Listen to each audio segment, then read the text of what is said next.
Life's a dream, we are dreaming.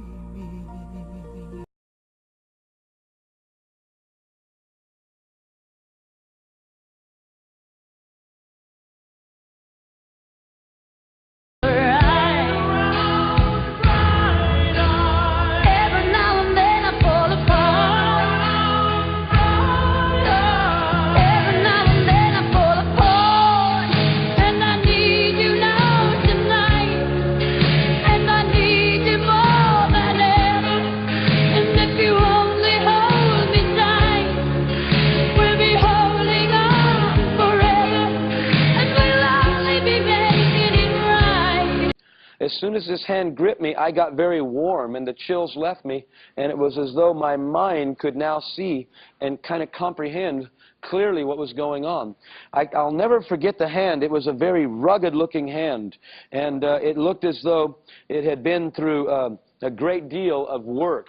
Almost, you know, like a man who's a blue-collar worker that uses his hands like a mechanic or a builder or a plumber or something. It was a very rugged hand, and it was a very thick hand. It wasn't like mine. You know, I'm kind of a small-boned person, but this was a very solid hand, and it gripped my shoulder, and warmth and peace began to flood through me.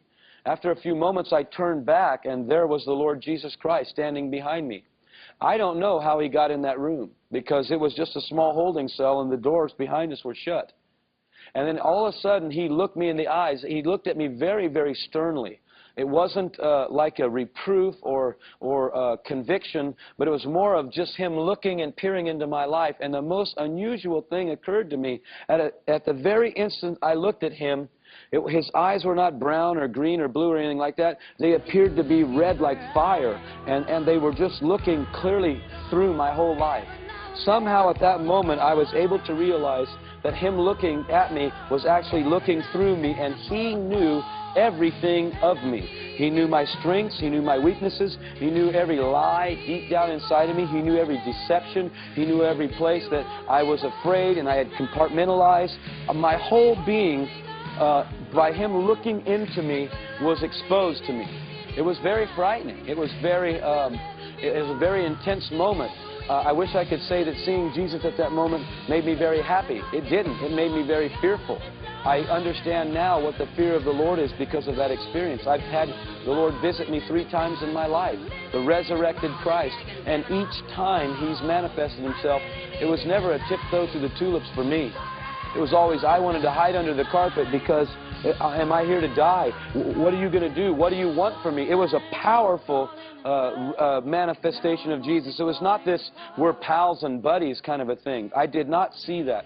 I saw him in his awesomeness. And when he looked through me, he knew everything about me. He knew every nook and cranny.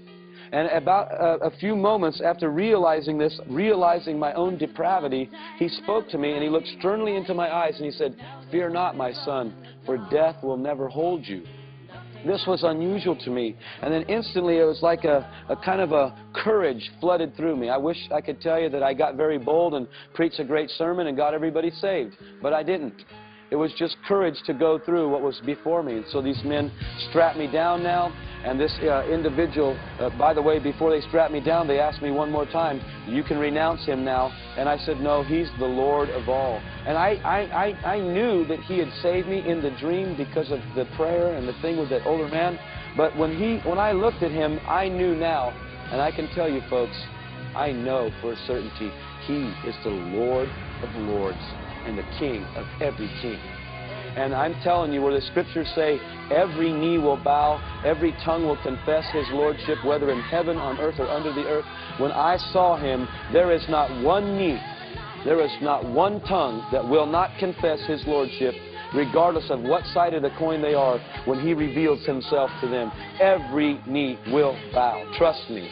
Because this presence that he stood in was so powerful, so awesome, so anointed, so terrible, so to speak. Like the scriptures say, he's terrible in his presence. Terrible in the sense that you knew that there's no power on earth that could challenge him. Folks, I'm not afraid of nuclear bombs at all.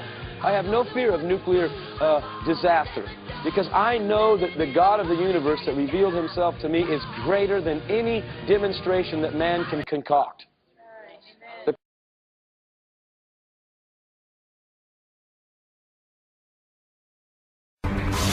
The relationship between the President of the United States and other worldly beings stretches back to the very founding of the country.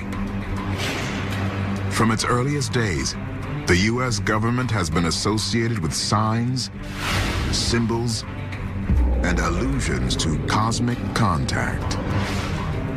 The founding fathers of America were very open-minded and forward-thinking people. Thomas Jefferson reported seeing a UFO.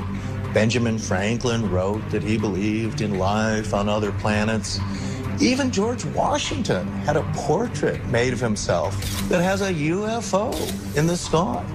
So you have this idea of the founding fathers even possibly being influenced themselves by extraterrestrials.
Oh, look at that rainbow. Electric baby, it means you must say it's a rainbow. Oh, yes.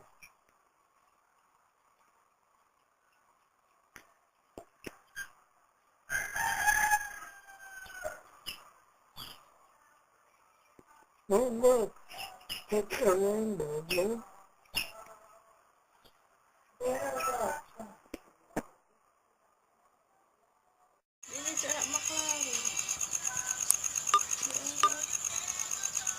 I know na, I know. Look at that. Kali na, punta ko ya. Kapawa kay kali na. Hindi na maklaro yan.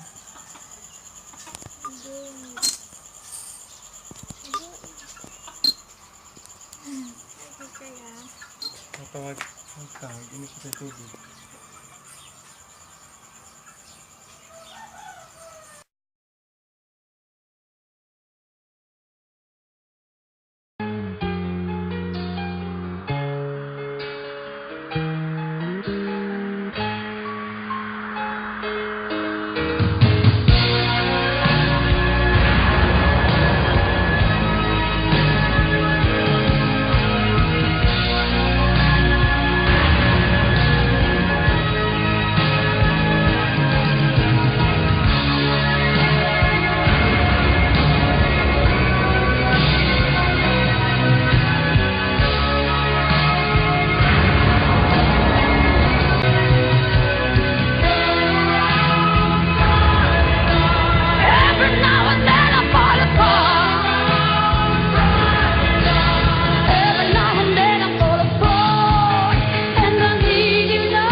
only falling apart.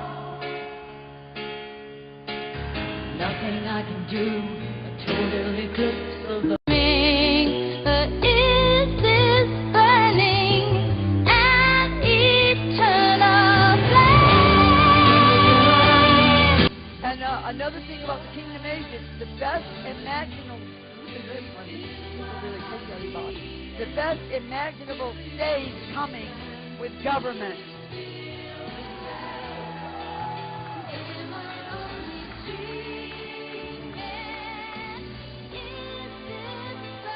Not the one that is there now.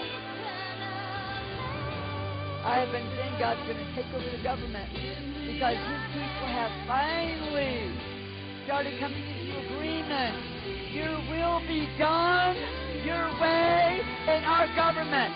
Not man, not the enemy. When you begin to declare his will, his way, come, I'm telling you, that's all he needs to be. He's already doing things behind the scenes that nobody knows about.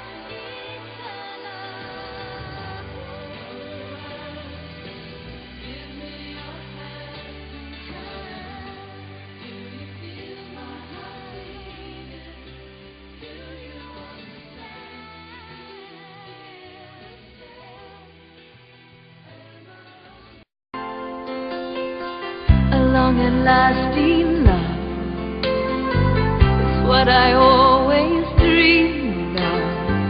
And when I looked into your eyes, I knew I'd really seen love, a long and lasting love.